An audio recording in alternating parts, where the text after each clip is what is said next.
Hello senior. அப்பா அம்மா இல்ல, நல்லா பாத்துப்பீங்களா?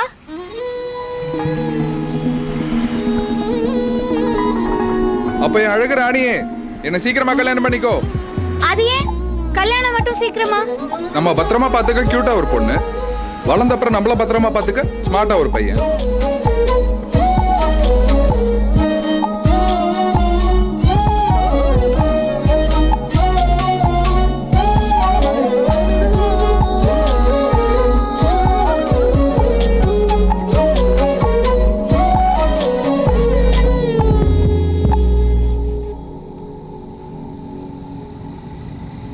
இப்போ உன் கழுத்துல தாலி கட்டியிருந்தா என்ன பண்ணிருப்ப? செத்துருப்பேன். சரி, இப்போதைக்கு அது கேட்ட? இல்ல, சும்மா நினைச்சேன், அவ்வளவுதான்.